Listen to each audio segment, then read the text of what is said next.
About magic, he wrote about mathematics and art a little bit. The mystery is that he wasn't a mathematician. And he wasn't a professional magician. He was an amateur magician. He told me he never performed for money, except one Christmas in Chicago. A department store hired him to entertain children. He did that for a couple of weeks. But he didn't even like performing for large crowds. He would perform for one or two people, but he wouldn't perform in front of a crowd like this. He never did a magic show in front of a big crowd. He never took a mathematics class past high school, which is astonishing, considering the number of very influential mathematicians that he inspired. He took calculus in high school, and in university he didn't do mathematics, he did philosophy of science. And he actually started a master's in Chicago in philosophy of science, and then for various reasons didn't follow through on that. So he didn't have mathematics credentials like you would expect. He didn't have a university job, like I do. I teach at Spelman College here in Atlanta, and part of my job is to teach basic mathematics classes to various students. But I'm also expected to do research and give talks and publish and disseminate mathematics. He disseminated mathematics, that's all he did. He just sat behind the typewriter and wrote. And he had an old electric typewriter right up to the end, which by the looks of it was from the 50s or the 60s or the 70s. It was an old typewriter. So that's how he got through life. At the age of 75, he published for the first time in a research mathematics journal. And that made an impression on him, I think, and on other people. And he co-authored a paper with two very prominent mathematicians, Ron Graham and Fan Shong. I think at least one of them is in Atlanta at the moment. And that paper received a prize for expository writing. Not only was the result very interesting, but the way in which it was explained was considered to be exemplary. And that started a publishing career, a new publishing career in academic publishing circles at the age of 75. And for the next 20 years, he published occasionally in mathematics journals. So he kind of came to the professional academic side a little late. So I asked him once, Martin, presumably you've given talks at universities, lecture tours and so on. And he said, oh no, I'm very shy. And he was a shy guy, which is kind of ironic. He said, I've never given a talk in public. Astonishing. Man wrote 80 books, never given a talk in public. Quite hard to believe, but apparently true. He was very modest, and he didn't like it for cameras coming. When a camera came, he tended to freeze up. If you look at the photographs in the back of the books, he looks a little grumpy. And I'd been looking at those photographs for years, and I was not in a hurry to meet this man, based on the photographs. When I met him, he was the sweetest man ever. But when I took a camera out, he'd kind of get a little antsy, and he didn't want his picture taken.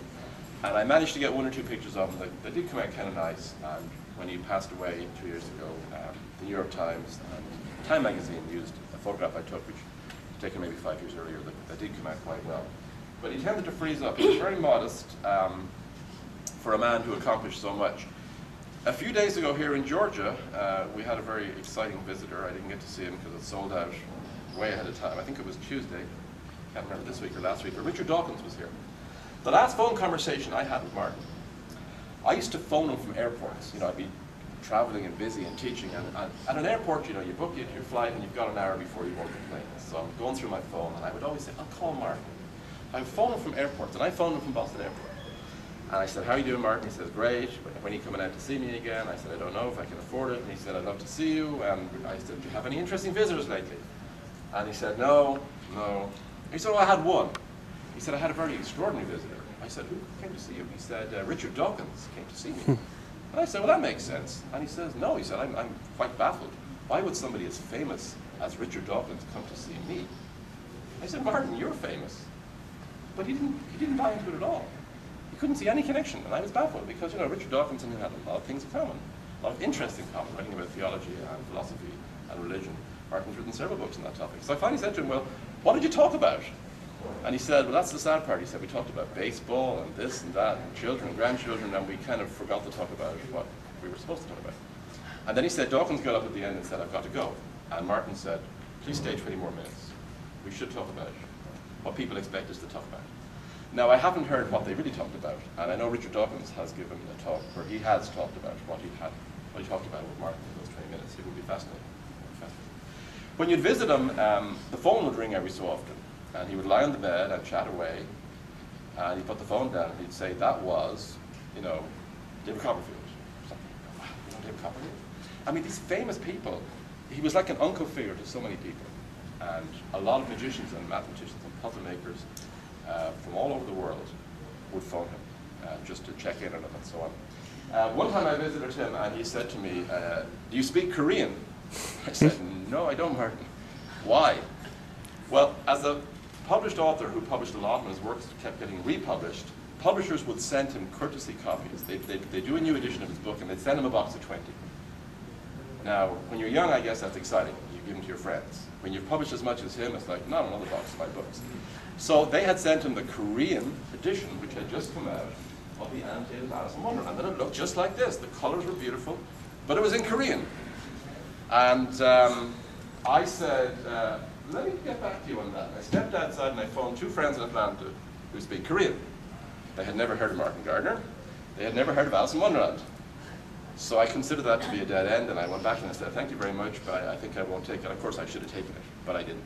But he did give me lots of books. I think this one's from him. I mean, he would just, when they'd send him new books. Yeah, Gift of Martin Gardner, March '06, Norman, Oklahoma. So he gave me that one. So he's a very generous man. And there's a photograph, which if you Google, maybe my name, Colm, C-O-L-M, and his name, the photograph that's used in the New York Times, it shows a bookcase. And the picture is from the waist up. So you see Martin and 4 shelves of books behind him. Now, many people would be proud to have read 4 shelves of books. Martin wrote all 4 shelves of books. And actually, there are 2 more shelves below the belt that you can't see. There's actually 6 shelves, and he wrote every book on those shelves. And I made sure I got a picture of him in front of that shelf. And I called it Martin Gardner, standing by every word he ever wrote. And that's the picture the New York Times and Time magazine ran when he passed away. So let me just quickly scan through my slides here that you're not going to see. And I was going to show you some of the illusions. Well, here's a good one. If the Earth and a billiard ball were the same size, which of course they're not, but if you shrunk the Earth or increased the billiard ball up to the Earth and the billiard ball were the same size, you could ask some interesting questions. Which would be heavier? Which would be rounder? Which would be smoother? Now imagine if you had a billiard ball in your pocket. It feels pretty smooth. You rub your thumb up and down and you won't feel anything, right? Imagine if the Earth were shrunk to the size of a billiard ball and you had it in your pocket and you rubbed your thumb along. Would you be able to feel Mount Everest or the place that James Cameron went last week, which is further down below the surface than Mount Everest is above? Would the bumps on the Earth be detectable to your thumb? So my question is, number 1, would they be detectable? And more generally, which is smoother, a billiard ball or planet Earth as an ideal sphere? That was a question that Martin liked, and the answer is somewhat surprising. There are very stringent requirements for a billiard ball. It has to be pretty spherical to roll, pretty straight, and it can't have bumps on it or it's going to deviate. But it's fairly crude engineering compared to planet Earth. Planet Earth is smoother than the billiard ball on the same scale, which is very surprising, which means you would not be able to feel Mount Everest at all with your thumb. That's a bit of a surprise.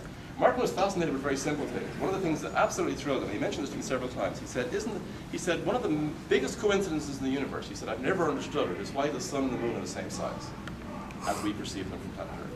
That absolutely fascinated him. It fascinated him when he was a child, it fascinated him when he was 95 and a half. That's a healthy sign, I think, to have that sense of wonder.